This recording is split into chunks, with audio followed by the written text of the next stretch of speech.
How do you avoid being disrupted? Having seen this characteristic, it is important for us to know that if you have to remain in business, and some people say that if you are a starter and you have been in business for 1,000 days, then the possibility of going down, going into extinction is almost not there. So, what are those things that keep you afloat? Number one, we talked about competence, and I'm going to repeat it, is that you must be knowledgeable. Knowledgeable about your internal environment, which is the work that you do. Knowledgeable about your external environment, which is what happens outside, that you do not have direct control over, but they indirectly affect your job. They indirectly affect your company. So someone was asking me, what's the budget for the Nigeria, the renewable budget, and what allocation was made for education, because he works in the education sector.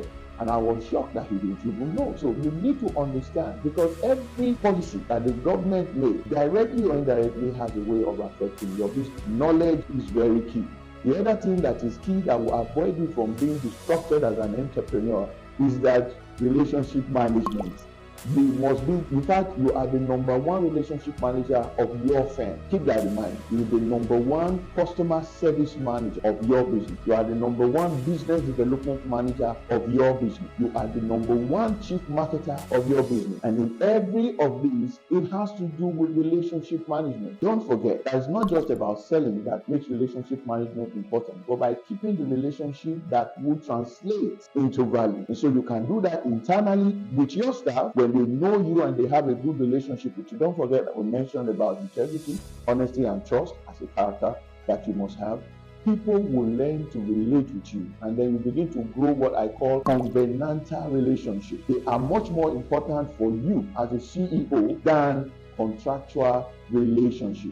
Now, the other thing you must know to avoid being disrupted if you are a CEO is that idle time or wastages must be avoided. A study on the idle time that was done some time ago in the American system said that over $10 billion is lost every year. Now, we don't have statistics too much in this part of the world, but we know that when machineries or people are not productively engaged in what they're supposed to be doing, the truth about it is that there are losses. And so, if you must remain undisrupted, if you must remain afloat, if you must remain relevant, wastages must be avoided. Idle time must be taken out completely out of your business. The fourth thing that you must do to avoid being disrupted as a CEO in your business or an entrepreneur par excellence is that you must learn to create product. You are not going to be a mono-product kind of company. It's dangerous. Now, I do not have too much problems for people who are just product specific or service specific. I don't have too much problem with that.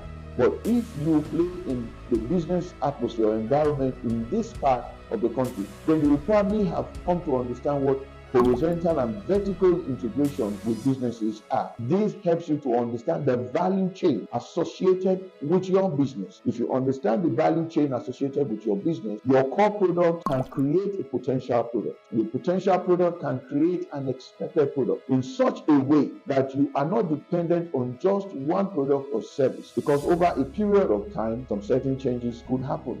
Individual taste, individual preferences, and so many things could just affect that product. And if you are that person that depends just on one product, let's say, for instance, all you do is to sell just umbrella. You're a manufacturer of umbrellas, and so it's only during the rainy season that you find relevance, then something has to happen during the dry season. You begin to think outside the box, just using that as an example. And then finally, if you have to avoid being disrupted, I like to say that you must learn to build partnership and create collaborations. Yes, don't forget that I said that connections are important as a particular characteristics for business owners. So partnership is key. Learn to discuss. Some people always say this, and I think I believe them when they say a tree can't make a forest. Yeah, a tree can't make a forest, and it means that they need other trees. You can't just be alone. Even one of the biggest automobile companies in the world, Toyota, they depend on other companies that produce their engine.